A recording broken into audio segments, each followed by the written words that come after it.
So joining me today is keynote motivational speaker, 2 times best-selling author, and the new face and voice of Adobe Acrobat's Make Your Move hybrid working campaign. Please welcome Alison Edgar MBE. Oh, hi Chris, thank you so much for having me. No, and thank you for coming in today, Alison. It's great to have you here in the studio with us. My pleasure, really exciting. I love a bit of studio, so thank you. No, thank you, because something you put on your social media recently really stood out to me. So to have an opportunity to ask you a bit more about what was behind that post is going to be great. So if you don't mind me quoting you, and I hope I get this right, you said, contrary to popular belief, I am not amazing, I am not outstanding, I'm just a wee girl from a working class background who created a plan, worked hard and believed I could do it. If I can do it, anyone can. Oh, word for word, you nailed that one. Woohoo! Good research, Chris, good research. So I want to come back to the anyone can do it later, because I know that was where your book Smash It came from, one of your recent books. But take me back to that wee girl. What made her make that first plan? What motivated her? So it's really interesting you asked that question, because I've just been thinking about it today, because I'm going through a bit of a rebrand. I'm coming back out my comfort zone. So like every single day I'm like, oh, I have to go a bit further, a bit harder, a bit different. So maybe that wee girl from Clydebank did do things slightly differently. But I think one of my first things was because I was actually, later in life diagnosed dyslexic, that I've always been a wee bit quirky in how I think. Mm-hmm. And one of the things was, I think it's really easy to concentrate on the things you're not great at. I think it's easy to think, oh, I can't read, I can't write. And I think that was the beginning of the difference of the journey for me, because I had really great support. I had great cheerleaders in my parents, and for that I'm absolutely blessed, Chris, because I know that not everybody has that cheerleader. A lot of families, a lot of parents push their children to go, oh, you can spell, you can read, you just have to work harder. My parents were always like, you've got some brilliant strengths, Alison, and I genuinely love people. I really...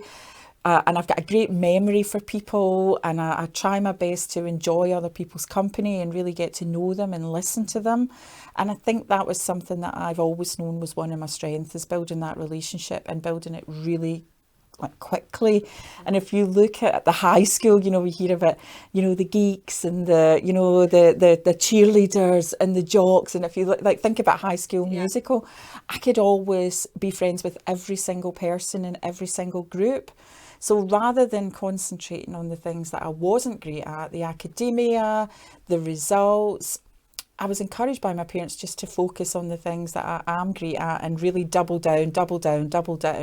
And if you can improve the things that you're not brilliant at, then do that as well. But don't look at all your weaknesses and focus on all your weaknesses, because that's the things that really starts to, I think, affect how you behave. It affects how you are confident in yourself, and it makes you feel inferior. So I think that was something that I really learned that at quite a young age, and that was the strength that took me onto the next level of the things that I do. Now, that's interesting to hear you say that, because I had a similar journey with reading and writing. Never been diagnosed, but believe I'm mildly dyslexic as well. And you lean towards the fact that I could talk myself out of any situation, or I'd end up on the sports field or doing something different.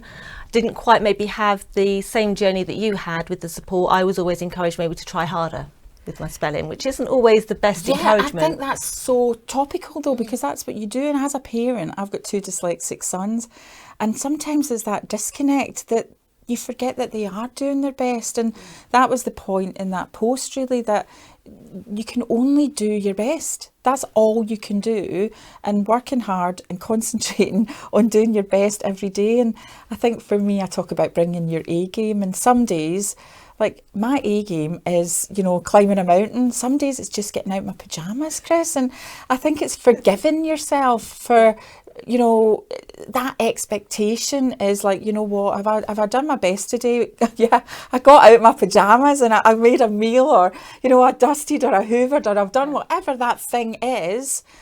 But that's all I could do that day. And I'm not harsh on myself for that knowledge that that's all I could do that day. But I do believe that it has to fit into a plan. And I did have a plan, and I do work hard towards that plan. And now obviously I've written 2 books, and I talk about goal setting and like, you know, working towards your goals. But that's, you know, I think I did a lot of that subliminally. That was the sort of purpose of the things that I did, rather than, you know, official personal development and goal setting. That was never something that I even thought about as a young person. So what was your first journey then into the working world? So obviously, you know, you'd already identified that you were good at talking to people, and that communication was definitely going to be a strength for you. But did you identify that as a work skill? And where was your first job? Where did you start? We know what you're doing now, but where did it all start from? So I had a few part-time jobs. Like I worked in a department store in Glasgow as a Saturday girl. I worked in a wee shoe shop in Clydebank as a Saturday girl. I sold Avon. When I was 15, my mum had signed me up, and we lived in a high-rise flat. So my mum was a cleaner and my dad worked in the shipyards. So to get some extra money coming through, I delivered the Avon catalogues. And do you know, it was that like people would either hand them back with nothing in it, but I think they felt a wee bit sorry for me because I was only 15. And honestly, see, when you opened it and they'd written an order, woohoo! It was like an amazing feeling. So I did all that sort of part-time. But my first role was in a hotel.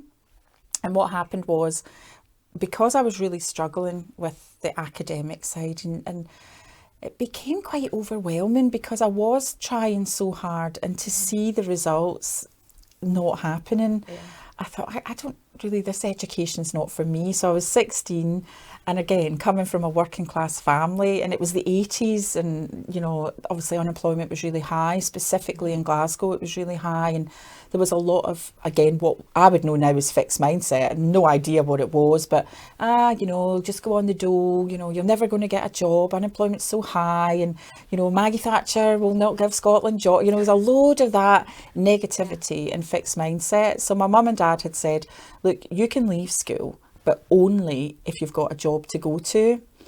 So at the time, I had a friend who, his dad worked as a bouncer in this nightclub in this hotel. He said, I can get you a job as a receptionist. So I went, oh, great. So that day, the day that my mum and dad said that I could leave school, I applied for this job as a hotel receptionist. And it was, again, in reflection, Chris, it was really interesting because it was a family-owned business.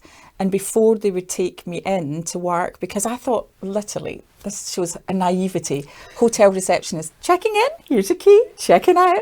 I didn't realise that every single penny that went through every single bar in that hotel went through me.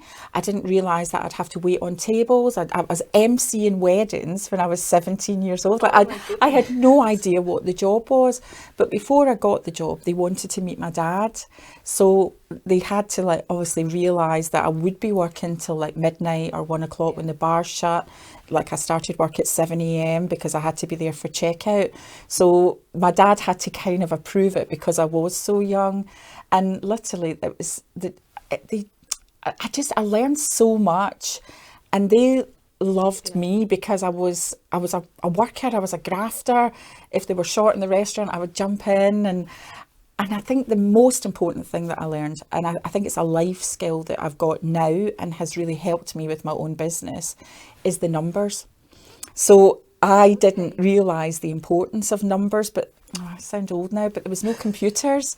There was just this big calculator, and it was a manual tab. So I had to make sure everything fitted in the column. And actually, life and finance, your personal finances, is keeping yourself in the black, isn't it? And I think that's the same as business. So from a business perspective, sell more, spend less, stay in profit. And I think that's a great life lesson. So not only did it teach me a lot about money at an early age, in reflection, now with business, it gave me so many skills, and everything I learned, I'd say, came from that first job. And I got promoted, so I was like head receptionist for the time I was 19. So I had a team of people at 19 years old. And yeah, like literally now, I don't know how I did it, but again, it was just a great stepping stone into the world of hard work. I mean, the similarities, Alison, I never knew that you worked at a hotel. I did the same thing, hotel receptionist, when I was in my early 20s. We're twins. I know.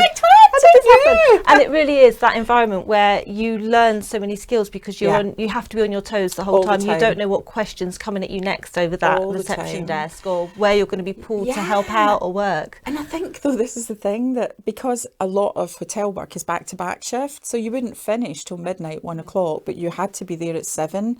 And, you know, I think it taught me responsibility, that I couldn't be late, I couldn't phone in sick, because if I wasn't there, there was nobody there to do that job. And I think work ethic is something that I would say even now is something that's really important to me and my team and my family and my kids. You know, I think, you know, coming back to that original statement, you know, so many people, you know, just have never been taught that work ethic. So I think that's something that it stands by me, and I surround myself with people who have got a similar work ethic to myself. Do you think that's missing today, that work ethic and that way of hard graft, roll up your sleeves and jump in? It seems to have vanished for me from the 90s, but I don't know, because I've never really, like, literally, you've met a lot of my team and they push me hard, Chris, like literally, I'm like, oh! and even through COVID. And young people, I think, get a bad rep. You know, they're like, oh, they're always on their phones, you know, they don't turn up on time. They're always like, you know, don't use the phone, they don't communicate. Not the people that have worked for me. And they might not have come as that finished article, but behaviour breeds behaviour. So we are, as you mentioned, you know, for Adobe, the influencer for the hybrid working campaign. And I think it's giving your team that flexibility and being a great employer for me. Like, even like today, before we came today, we had hybrid working and we were working from home. And every time we're working from home, I make lunch for everybody and I make breakfast for everybody. And, you know, it's the role reversal, isn't it? They're meant to look after the boss, but again, I treat them like my own family. And, you know, you've met Kaya, Natasha, Gemma.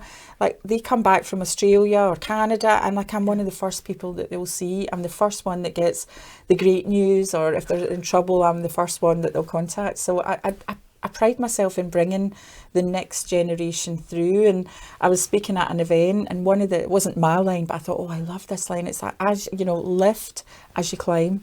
And that's my sort of ethos, even as the entrepreneur's godmother, that I don't know everything about everything, but there'll be things that I can do to help the younger people, because they don't know what they don't know.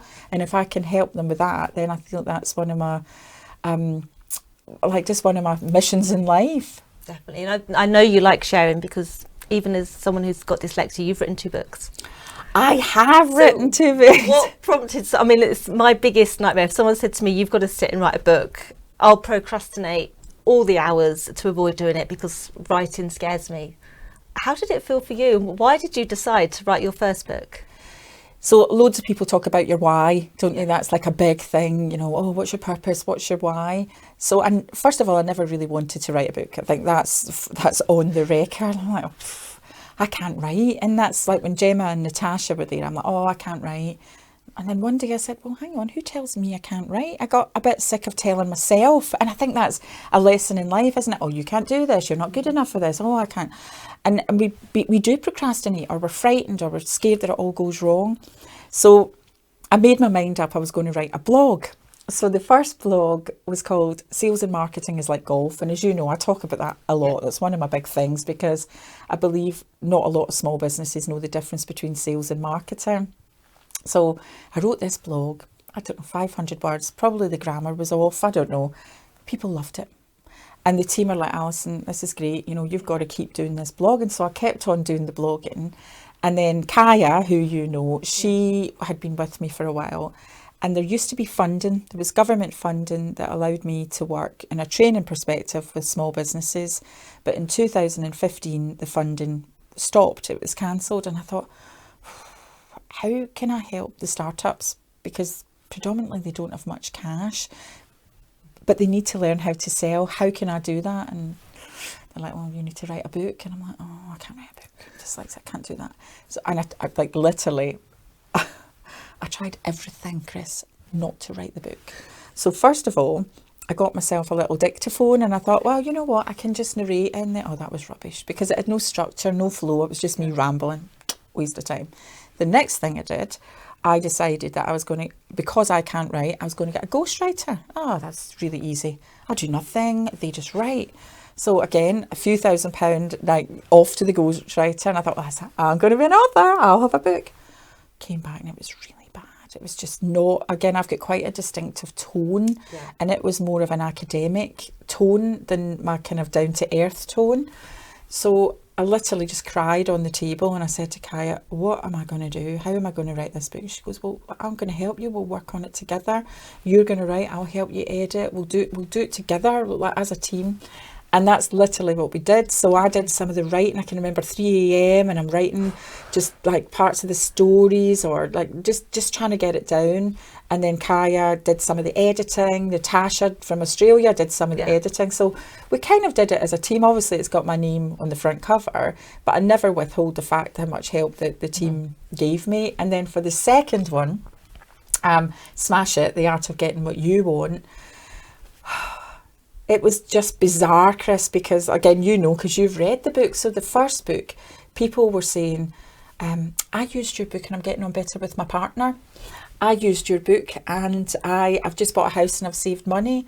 I used your book and I've got more direction in life. I understand myself better. And I'm like, oh, you know, you people, you shouldn't even be reading that book. And now I'm going to have to write a second book. And that's where it's more in the personal development space. So I'd started writing it. It was really, you know, the shape was coming together, wasn't coming together. COVID hit. And Kaya was in Portugal. And I said to Kaya, like, what are you doing? And she says, well, like, everybody's coming back to the UK. We don't know what's going on in the world. I'm back. And I went, have you got a job? And she went, no, I've not got a job. I said, do you want a job? And she said, Alison, everybody's getting furloughed and made redundant. I said, well, I'm not furloughing anybody. We're all still working, because the day you stop marketing yourself is the day you shut the door. So we're continuing to work. I'll find revenue, don't worry. And I said, do you want to come back and help with the second book? And she went, yeah. So that's what we did. And again, Natasha did all the edits from Australia. And yeah, so that's how both books came about. But I think the drive and the purpose is, I know they change lives. You know they change lives because you've read the books. You know the content is great. So on the days where it was really tough and I was crying and it was all horribly wrong, which was frequently, because, you know, it wasn't easy, but it's never easy in your comfort zone. You've got to go out there. So that's how both the books came around. It's amazing. And the second book also came with an app. Yeah, the app. I'm a woman in tech. So the reason for the app was for people with hidden disabilities, because it's not always easy to read. And it's not always easy to follow the pathway. And again, as a dyslexic learner, I'm much more of a visual or an audio learner than actually reading the book. I struggle reading. So I think for me, it was hard enough writing the books, but I narrated them as well. And that, we were talking off air, weren't we, about the auto cue and how it's really difficult. Narrating the audio books. Thankfully, I had brilliant editors, because I can't really read more than a paragraph at a time without making a mistake. So we had to keep editing, but touch wood, it all sort of flowed. But that was hard work. And then the app is obviously got a lot of videos of me. So I think it just makes a difference to give people multi-channel learning. And what difference has the two books made to your career and your work? You know, how have you seen the change from when we first met, before you wrote your first book, to where you are now? What's happened?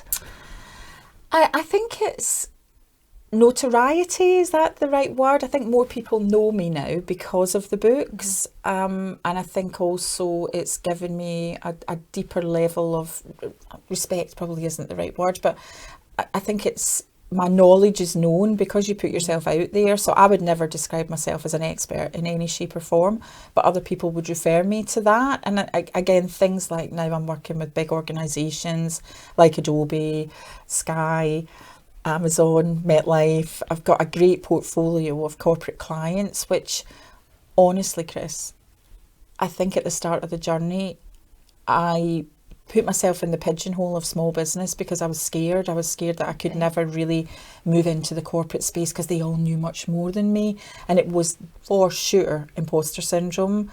Whereas I think now gradually, the more I've done work in that space, the more they appreciate the books, they appreciate my knowledge. And I do reflect, you know, coming back to that, if I can do it, anyone can do it. I'm nothing special. Literally all I do is get up every single day. I've worked on my resilience, and there are tears. Like even this morning, we're like going through this rebrand and looking at our topics, and it would be easy for me to say, well, do you know what, we're getting booked anyway, we should just leave that. But the day that I stop pushing to the next level, then that's the day that I'll stop helping people, because it's my job to be that role model, be that leader. And, it is interesting because I don't think I'm inspirational, but I seem to inspire other people. So I've got to take it to the next level so that I can keep inspiring people, because if I stop, then I can't lift as I climb, if that makes sense. So yeah, that's pretty much where it sort of comes from. So what's on the plan for the next year? What are your goals, if you don't mind sharing, obviously, for the next year? Are there any more books? Are you aiming for certain events to be keynote speaker at? What's on the list? What are you going to be smashing? Maybe a third book, because one of the top topics that we speak about at events is entrepreneurship, and it's based on what the top performers do. So what did I do when I was in corporate as a top performer? What did my peers do? Mm-hmm. And we think around like it's our own business. So when it comes to managing our time, our relationships, our mindset, that I think that entrepreneurship. So we don't really, although it's a similar topic to the other two books, I think it could really have its own little space in the W.H. Smith top 10 business books. Definitely. And then obviously we've got financial targets around that, which again, good KPIs. Yeah. I am looking to do more international work. So we've already set the targets around that. And I've done some work in Poland, some work in Kuwait. But because the world was closed, it made it hard. Yeah. It was hard for everyone. And we did some virtual stuff. But I love to travel. So that's definitely in there. And a bit more TV. I've obviously I've filmed a new Amazon show around, it's a cross between the Dragon's Den and Apprentice, but it's kind of stuck in post-production. So I'm hoping that they somehow can get that funding and get that out there. And then again, just a little bit more in the TV space. I've done GMB, I've done breakfast TV, things like that. So I love it. I really enjoy to camera stuff. And yeah, but people say, why? Why do you want to do that? Because if people don't know who I am, Chris, I can't help them. And the way to help them is to push to be mass media. Because if you look at somebody like Deborah Meaden, for example, has she got great knowledge in business? Yeah, she has. That no denying that. But actually, she's got a really high profile. So when Deborah gives tips, it's going globally or nationally. Whereas, if you're playing in a small scale, you're just not helping as many people. So it's my job to go bigger and work harder and push more and really double down on the things that I'm great at. And try and get better at some of the weaknesses, but don't let those hold me back. So what one piece of advice would you give someone out there today who is wanting to step outside their comfort zone? Imposter syndrome is there. They're listening to those negatives. You can't do this. You're not good at that. But what advice would you give them to say, that little voice in your head that's got that idea? What would you say to them? Kick it to the curb. Get that out the way. Because we've all got that voice. For years, I can't read, I can't write, I can't start a business, I can't lose weight, I can't climb mountains, I can't run, I can't do this, I can't do that. We've all got that voice. So I think that's the first thing that we need to is listen to the voice and go, I hear you, little voice. Because what happens then, that voice makes us feel rubbish about ourselves, whether it's to do with body image or job, career prospects, or starting a business, whatever it is, it actually makes us feel rubbish. And then what happens is, we behave like a victim. We behave that we're not good enough, and we feel quite disheartened about it. And then that feeds that, you can't do this. So you must change the thought to believing that you can do this. So whatever it is, I can do this. And then what that does, it actually kind of ups, you can already hear my tone and my pace lifting, because I'm going, actually, you know what, I can write a book, or I can start a business, or I can lose weight, or I can, whatever that thing is, I can be a TV presenter, I can do whatever. And then actually you start to feel more, actually, I'm going to take that step. I'm going to go out of my comfort zone.